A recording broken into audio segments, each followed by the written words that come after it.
आप जुड़े हुए हैं विश्व शांति दर्शन से, जिसके अधीष्ट हैं विश्व शांति के उपासक विश्वधर्मी प्रोफेसर विश्वनाथ दा कराड़। सन 2022 से भारत अपनी आज़ादी का अमृतकाल मना रहा है, जो 2047 तक चलेगा। विश्व शांति दर्शन में हमने हिंदी सिनेमा में देशभक्ति और उससे जुड़े हुए कुछ गीतों का संकलन किया है और उनमें हम ढूंढ रहे हैं देश प्रेम का संचार। अपने इस कार्यक्रम को हम भारतीय सेना और भारत के गौरव को समर्पित कर रहे हैं। साथ ही हम उन गीतकारों को भी याद कर रहे हैं जिन्होंने इन गीतों को लिखा है। पिछले हफ्ते हमने चर्चा की थी गीतकार राजेंद्र कृष्ण के लिखे गीत पर, जिसके बोल हैं, जहां डाल डाल पर सोने की चिड़िया करती हैं बसेरा, वो भारत देश है मेरा। कहते हैं कि गीत लेखन एक संवेदनशील ऊर्जा है, एक बहुत ही रहस्यमय प्रक्रिया। ये संवाद करने की इच्छा है और संवाद करने की गहरी इच्छा गीत लेखन को प्रेरित करती है। सन 1940 के दशक के अंत में बंबई के एक मुशायरे में राज कपूर ने एक युवक को जलता है पंजाब नामक कविता सुनाते हुए सुना। उग्र विचारों और भावुक गायन से प्रभावित होकर राज कपूर ने युवा कवि से उन्हें गीत बेचने का अनुरोध किया, जिसका वे फिल्म आग में इस्तेमाल करने के इच्छुक थे। लेकिन उस युवक ने कहते हुए राज कपूर को खामोश कर दिया कि उनकी कविता बिक्री के लिए नहीं है। चकित होकर भी प्रभावित हुए राज कपूर ने उस कवि को एक प्रस्ताव रखा कि अगर उनका विचार बदले तो वो कभी भी उनके पास आ सकते हैं। बहरहाल कुछ समय बाद घटनाओं ने एक जिज्ञासु मोड़ लिया। उस युवा कवि की पत्नी गर्भवती थी और उसे डिलीवरी के लिए पैसों की जरूरत थी। राज कपूर का प्रस्ताव अभी भी उसके कानों में गूंज रहा था। वो उनसे मिले और 500 रुपये के ऋण का अनुरोध किया। राज कपूर ने उन्हें तुरंत रुपए दिए, लेकिन ऋण के रूप में नहीं, लोन के लिए नहीं। उन्होंने कहा वो पैसे रख सकते हैं, मगर उसके बदले उन्हें राज कपूर की अगली फिल्म बरसात के लिए 2 गाने लिखने होंगे। बहरहाल कवि सहमत हो गया। जब फिल्म रिलीज हुई तो वो दोनों गाने चार्ट बस्टर बन गए। उनमें से एक के बोल हैं, बरसात में मिले हम तुमसे मिले हम सजन, और दूसरा गीत था पतली कमर है तिरछी नजर है।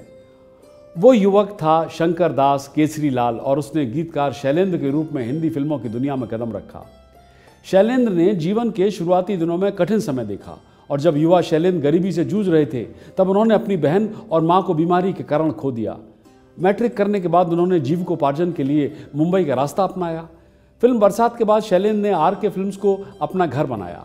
राज कपूर, शंकर जयकिशन, हजरत जयपुरी और शैलेंद्र और गायक मुकेश एक के बाद एक सफलता की सीढ़ियां चढ़ रहे थे। ऐसा लग रहा था कि सभी 5 एक दूसरे के लिए बने हैं। बरसात, आवारा, चोरी चोरी, श्री 420, बूट पॉलिश, आह, अनाड़ी, तीसरी कसम, प्रत्येक के गीत दूसरों की तुलना में बेहतर थे। शैलेंद्र की गुणवत्ता इसी बात से आंकी जा सकती थी कि उनमें कहानी या स्थिति के सार को सरल सुंदर शब्दों में व्यक्त करने की एक अद्भुत क्षमता थी। एक बार राज कपूर उन्हें कहानी लेखक के अब्बास से मिलने के लिए ले गए। कहा जाता है कि अब्बास ने शैलेंद्र की अनदेखी करते हुए कुछ घंटों में एक नई कहानी सुनाई।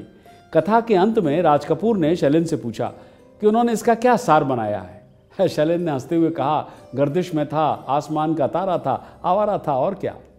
अपने 2 घंटे के वर्णन को 2 पंक्तियों में संक्षेप में सुनकर हैरान अब्बास ने महसूस किया कि उसने शांत व्यक्ति को बहुत कम आंका था। इसके बाद जब इस कहानी को आवारा फिल्म में बनाया गया तो इन पंक्तियों ने थीम सॉन्ग बनाया। यही तोहफा था जिसने शैलेंद्र को थीम सॉन्ग स्पेशलिस्ट बना दिया। बरसात, आवारा, गाइड, जंगली, दूर का राही और कई अन्य फिल्मों में उनका थीम सॉन्ग खूबसूरती से पूरी कहानी के लिए एक टोन सेट करता है। कभी कभी उन्हें केवल एक फिल्म का थीम गीत लिखने के लिए रोपित किया जाता था, तब भी जब अन्य गीत किसी और द्वारा लिखे जा रहे थे। जब आप कांटों से खींच के ये आंचल गाइड जो 1965 में बनी थी उसका गीत सुनते हैं तो आपको रोजी के जीने की इच्छा को फिर से खोजने पर रोजी की मुक्ति और खुशी की भावना महसूस होती है।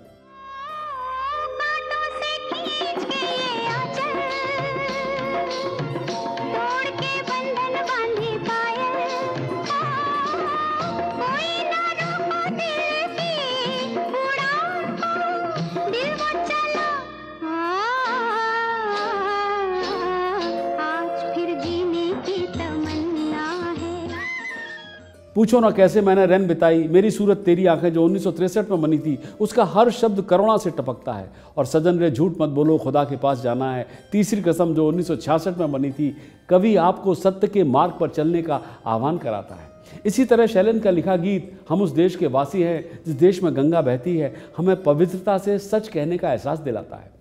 तो आज के इस एपिसोड में चर्चा में भाग ले रहे हैं डॉक्टर संजय उपाध्याय और मानसी काटदरे। गीत को गाया है ज्ञानेश पेंढारकर जी ने।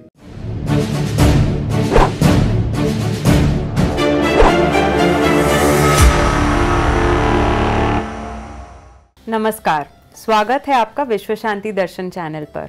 हमारे साथ आज एक बार फिर मौजूद हैं poet, writer, thinker, orator doctor Sanjay Upadhyay.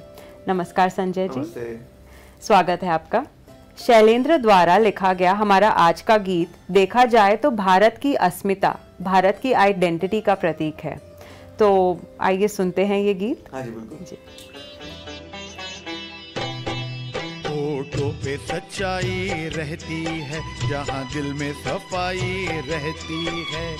हम उस देश के वासी है, हम उस देश के वासी है, जिस देश में गंगा बहती है।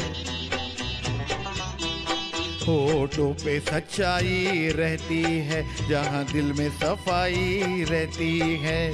हम उस देश के वासी हैं, हम उस देश के वासी हैं, जिस देश में गंगा बहती है।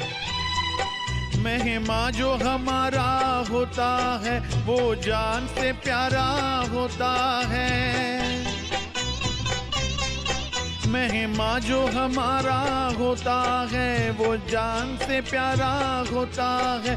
ज्यादा की नहीं लालच हमको, थोड़े में गुजारा होता है, थोड़े में गुजारा होता है। बच्चों के लिए जो धरती माँ सदियों से सभी कुछ सहती है। हम उस देश के वासी हैं, हम उस देश के वासी हैं, जिस देश में गंगा बहती है। इस गीत को रिलीज हुए 60 सालों से ज़्यादा हो गए हैं एंड मुझे लगता है कि उन 60 सालों में इस गीत के पीछे जो सोच है वो कहीं गुम हो गई है। आपको नहीं लगता कि जो चीज़ें हमें भारतवासी कहलाती हैं वो आज ज़्यादा दिखती नहीं है? देखिए, पहले तो मैं ये कहूँगा कि जहाँ पे हम ये रिकॉर्ड कर रहे हैं पूरा जी, वो जगह है, वो जो पहले राज कपूर जी की थी जी, और इस राज कपूर की जगह में हम ये गाने के बारे में चर्चा कर रहे हैं, ये एक अच्छा योग है। और विश्वधर्मी डॉक्टर विश्वनाथ कराड़ जी के हाथों जब ये पूरी प्रॉपर्टी आ गई तो उन्होंने भी राज कपूर जी की जो इच्छा थी जी, उसके मुताबिक उन्होंने यहाँ पे शिक्षा समूह निर्माण किया। तो वो एक पहली बात, जब इस गाने के बारे में बात करें तो उनकी याद पहले आती है। दूसरी बात, आप जो कह रहे हैं कि ये प्रतीक है हमारे हिंदुस्तान का, जी, तो बिल्कुल है। क्योंकि देखिए, भारतीय तत्वज्ञान कुदरत के साथ ज़्यादा जाता है, वो निसर्ग के साथ ज़्यादा जाता है, वो संसर्ग के साथ नहीं जाता। और इसलिए हमने देखा है कि जहाँ तक साहित्य का सवाल है तो साहित्य में हम देखते हैं कि हम जितने हमारे दृष्टांत हैं वो सब निसर्ग से जुड़े हुए हैं। सो मनुष्य का मन और निसर्ग एक दूसरे के साथ जुड़े रहते हैं जहाँ तक साहित्य निर्मित का सवाल है। और इसलिए जिस देश में गंगा बहती है, ये नहीं तो और भी कुछ चीज़ें हो सकती है, गंगा ही क्यों, तो वो निसर्ग माता है, वो सरिता है, वो जीवन सरिता है। तो उसका संदर्भ देके देश की प्रतिमा दुनिया के सामने रखी जाती है। और ये हमारे साहित्य में भी आता है। जनाब एहतिशाम अहमद नाम के एक शायर हैं, उन्होंने ऐसा कहा है कि there is hardly any aspect of nature which has remained away out of thought and perception of the Urdu poets, but still we do not find in Urdu any Kalidas. वो कालिदास इसलिए नहीं है बाकी साहित्य में क्योंकि वो निसर्ग के साथ मिलावट नहीं है, उनके साथ संगम नहीं है, अद्वैत नहीं है। अधर्म की जो बात बनती है तो अद्वैत की बात बनती है, तो निसर्ग के साथ होनी चाहिए। और ये इस गाने में है। बाकी दूसरा हिस्सा आपके सवाल का जो है कि ये आज क्यों नहीं दिखाई देता, देखो, समय जैसे बदलता है सब चीज़ें बदलती रहती हैं। हमारे भगवान के अवतारों में भी परशुराम जो थे, वो परशुराम ने जो पहराव पहना था वो प्रभु रामचंद्र जी ने नहीं पहना, क्योंकि समय बदल चुका था। फिर वहाँ से निकलकर जब द्वापर युग आ गए तो भगवान कृष्ण अवतार उसी भगवान के है, लेकिन उनका भी आज के भाषा में वार्डरोब अलग था, उनका भी ड्रेस अलग था, आवेश अलग था। तो ये तो होने वाला है, ये चेंज जो आप उसको टाल नहीं सकते। अब सवाल इतना ही उठता है कि आज के नौजवानों के या आज की पीढ़ी के लोगों के साथ ये दिल कैसे तैयार किया जाएगा उनके साथ में जी।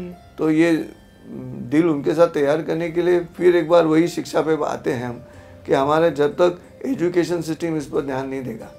अभी हम मातृभाषा छोड़ दें तो मातृभाषा में जो हमारे एस्थेटिक्स पॉइंट्स है, सौंदर्य के स्थान है, वो अगर मेरी मातृभाषा में कहाँ है अगर मुझे मालूम है तो ही मैं अंग्रेजी में कहाँ है ये भी समझ सकता हूँ। बिल्कुल। तो अभी ये हो रहा है कि डायरेक्ट अंग्रेजी पढ़ाई जा रही है। तो मैं अक्सर कहता हूँ कि इंग्लिश पढ़ाकर आप कार ले सकते हो, इंग्लिश पढ़कर आप कार ले सकते हो, संस्कार नहीं ले सकते। संस्कार मातृभाषा से आएगा जी। तो ये गाने हिंदी फिल्मों के हमें मदद करते हैं, सिर्फ हमें मदद करने की इच्छा है। और इसलिए मैं तो इस प्रोग्राम की जो कल्पना की है वो मुकेश शर्मा जी का आभार प्रदर्शित करता हूँ कि ये इस माध्यम से कम यूट्यूब पे सही, लेकिन लोगों के सामने किस तरह से व्यापकता है, उसका सरकमफरेंस कितना बड़ा है, परिधि कितनी बड़ी है इस गीतों की, वो लोगों के सामने आ रही है। तो वही बात है यहाँ पे। तो अब बदल हो चुका है तो वो बदल होने वाला है, वो आप दैट इज इनएविटेबल। हम उसे कहाँ गाइड करें? Only thing you change before the change changes you. जो मूल स्रोत है वो छोड़ना नहीं है, वो फिर उसका रूप कैसे भी अलग अलग तरीके से सामने आ जाएगा, लेकिन तो वो आने वाला है। सुनते हैं आगे का गीत। कुछ लोग जो ज्यादा जानते हैं इंसान को कम पहचानते हैं,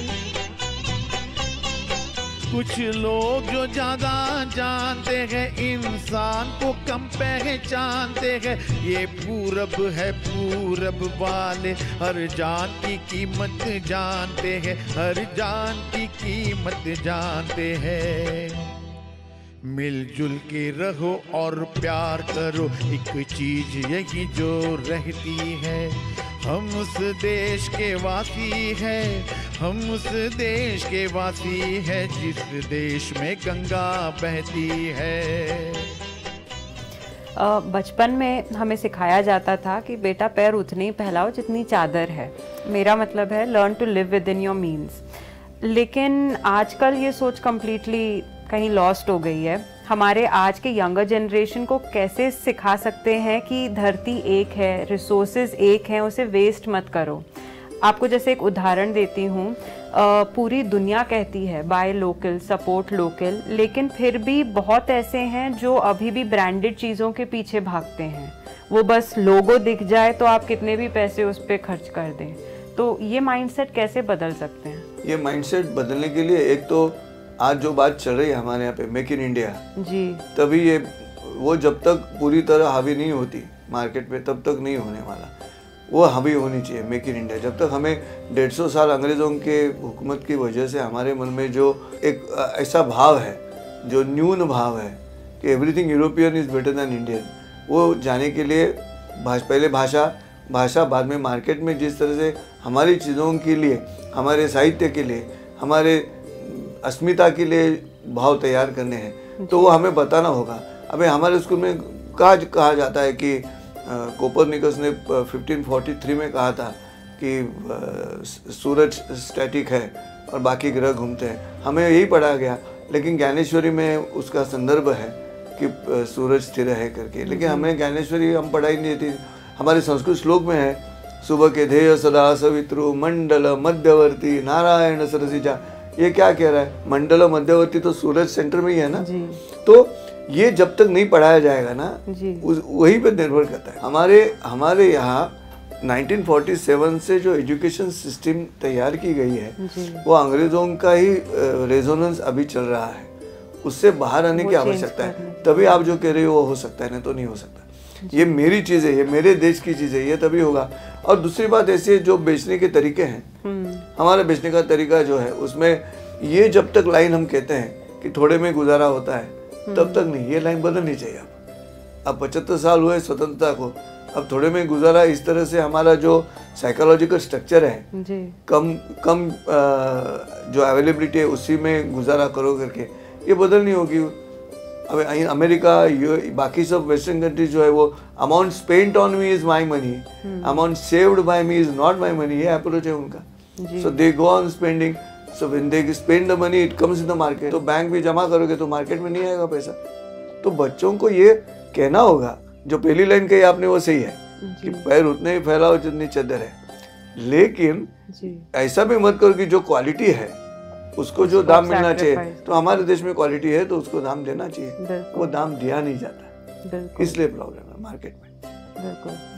और ये एक बहुत ही सुंदर सी जो लाइन थी इसमें, कुछ लोग जो ज्यादा जानते हैं इंसान को कम पहचानते हाँ हैं, इसको आप थोड़ा सा और समझा सकते हैं? देखो ऐसा है कि जितना आप पढ़ते हो उतने नास्तिक बनते जाते हो, भगवान से दूर जाते हैं, क्योंकि हमारे एजुकेशन में ये कंटिन्यूअस स्ट्रक्चर दिया गया है कि अगर भगवान को मानते हैं या कोई गुरु को मानते हैं जी। तो वो अंधश्रद्धा है करके।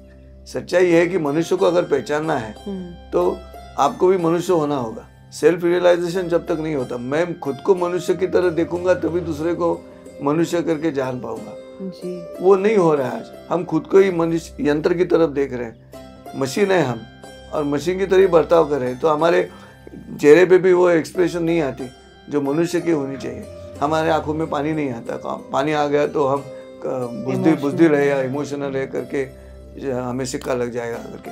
तो ये इससे चेंज करना होगा हमें, तो वो तभी होगा जब जितने लोग इकट्ठा आ जाएंगे आस्ते आस्ते जो इस तरह से बर्ताव करते हैं, तभी इसमें चेंज होगा। लेकिन इतने करोड़ देश में अगर इस तरह से चेंज करना है तो वो जैसे you can not cut the shoot and new shoot will come and will get the fruits, there is a problem in the root itself. तो वो जड़ में जो प्रॉब्लम है उसको निकालने की कोशिश करनी होगी वापस। अगर अमेरिका कहते हैं कि दे आर बिगेस्ट डेमोक्रेसी, लेकिन 200 साल की स्वतंत्रता है उनकी कम से कम। हमारे अभी 75 हुए हैं, तो अभी 125 हमारे पास अभी भी है विश्वगुरु बनने के लिए। ये जरूर हो सकता है, लेकिन उसके लिए अभी ये जो प्रोग्राम चल रहा है ऐसे प्रोग्राम होने चाहिए। बिल्कुल। हाँ, इसलिए विश्वशांति दर्शन चैनल को धन्यवाद है, मुकेश शर्मा जी को धन्यवाद इसलिए है कि हम अभिव्यक्ति स्वातंत्र्य है, फ्रीडम ऑफ एक्सप्रेशन है। जो गलत बातें कर रहे हैं उनको हम रोक नहीं सकते, क्योंकि उनको वो अधिकार देना होगा गलत बात करने का भी, तो उसको काउंटर अटैक देना चाहिए, और ये काउंटर अटैक हमारा प्रोग्राम करता है। बिल्कुल बिल्कुल सही। हाँ, तो आगे की गीत भी सुन हाँ बिल्कुल। जो जिससे मिला सीखा हमने, गैरों को भी अपनाया हमने। जो जिससे मिला सीखा हमने, गैरों को भी अपनाया हमने। मतलब के लिए अंधे होकर रोटी को नहीं पूजा हमने, रोटी को नहीं पूजा हमने। अब हम तो क्या सारी दुनिया से कहती है, हम उस देश के वासी हैं, हम उस देश के वासी हैं जिस देश में गंगा बहती है। होठों पे सच्चाई रहती है, जहाँ दिल में सफाई रहती है। हम उस देश के वासी हैं, हम उस देश के वासी हैं जिस देश में गंगा बहती है। अंत में गीतकार ने कहा है कि हम तो क्या सारी दुनिया जानती है, हम उस देश के वासी हैं जहाँ गंगा बहती है। जितना मैं सोशल मीडिया पे देखती हूँ, मुझे ऐसे लगता है जैसे कि सारी दुनिया हमारे कल्चर, हिस्ट्री, वैल्यूज़ को पहचानती है और एम्यूलेट करने की कोशिश भी करती है, लेकिन हम अभी भी वेस्टर्न इन्फ्लुएंसेस के पीछे भागते हैं। तो इस सोच को बदलने के लिए आई गेस आपने जैसे पहले कहा वही करना पड़ेगा फिर? नहीं, उसमें और 2-3 चीज़ें हैं। बेसिकली पहले हमारी जो प्री कंसीव्ड नोशन है, पूर्वग्रह गर्भित हमारी एक निर्णय है जी। वो निर्णय ये है कि मॉडर्नाइजेशन मतलब वेस्टर्नाइजेशन। आधुनिक शब्द जो है ना, आधुनिक जो 4 अक्षर है उसमें बीच वाले 2 अक्षर है ध्वनि है। ये ध्वनि जो है वो अग्नि का रूप है, और ये जो अक्षर है ये अध्यात्म में अंदर से बाहर जाने वाली चीज़ों से लगाया जाता है। जैसे शक्ति बाहर की रहेगी, आशक्ति अंदर की रहेगी। बाद में शय बाहर का है, आशय अंदर का है।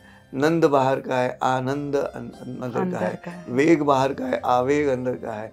चरण बाहर के है, आचरण अंदर का है।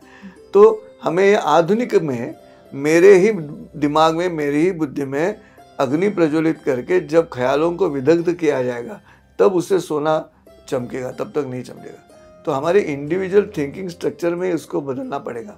और ये जो बार बार जिस देश में गंगा बहती है, जिस देश में गंगा बहती है, ये जो तीर्थ स्थान है, तो तीर्थ स्थान और तीर्थ स्नान ये दोनों चीज़ें क्यों है? तो पानी का जो काम है, जहाँ तक गंगा मैया कही जाती है, उसकी वजह यही है कि रिचुअल्स में भी ट्रांसफॉर्मेशन प्रोसेस रहती है। तो जैसे तो जैसे गंगा में स्नान करके आया तो मैं शुद्ध हो गया, इसलिए ऐसे कहते हैं। तो उसका मतलब है ये सेल्फ कंपल्शन है, ये आसक्ति के बात चलेगी। ये पानी शुद्ध नहीं करता, लेकिन तुम्हारे ख्यालों में अगर वो श्रद्धा है कि पानी शुद्ध करेगा, तो माइंड ओवर मैटर इस साल का जो नोबेल अवार्ड मिला है वो इसी मैटर पे है ना जी। जो माइंड ओवर मैटर पे बात चलती है जी, बिल्कुल। और वो स्वतंत्रता हमारे पास है, तो वो स्वतंत्रता को, स्वतंत्र जो है ना वो तंत्र नहीं है, वो स्वैराचार है। माउंटेन फायर और यज्ञ, इन दोनों में फर्क है। दोनों अग्नि रूप है, लेकिन यज्ञ आपको प्रसाद देता है और माउंटेन फायर जला देता है। क्योंकि उसको अभी अगर माउंटेन फायर को कहेंगे ये फ्रीडम ऑफ एक्सप्रेशन है तो नुकसानदायक है। तो इस हमारे जवान युवा को ये बोलना होगा कि स्वैराचार, मेरी मर्जी, ये जो हिंदी गाना है वैसे जी के नहीं चलने वाला। तो यज्ञ चाहिए, स्ट्रक्चर चाहिए, वो बिल्कुल, हाँ, मर्यादा चाहिए उसके ऊपर। Thank you Sanjay ji.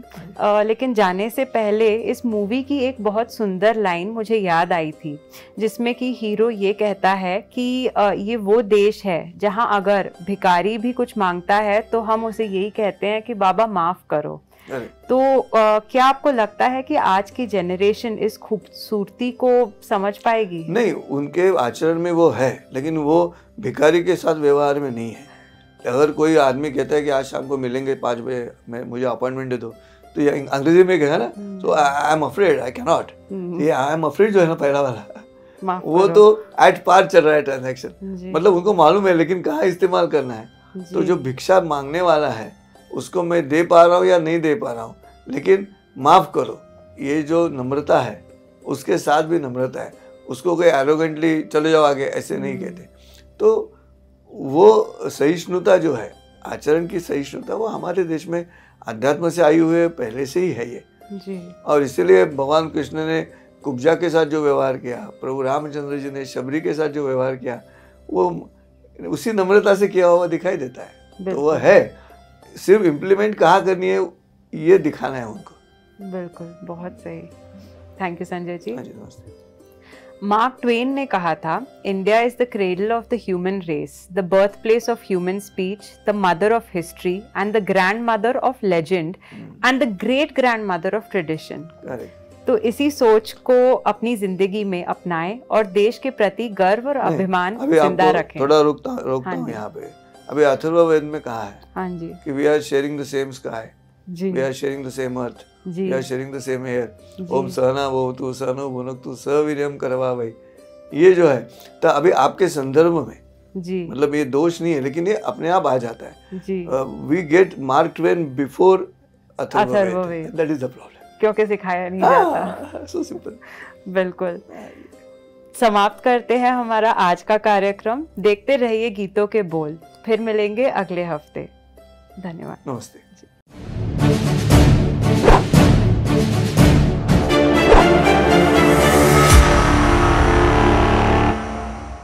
Subscribe कीजिए, साझा कीजिए और विश्वास बनाए रखिए विश्व शांति दर्शन में।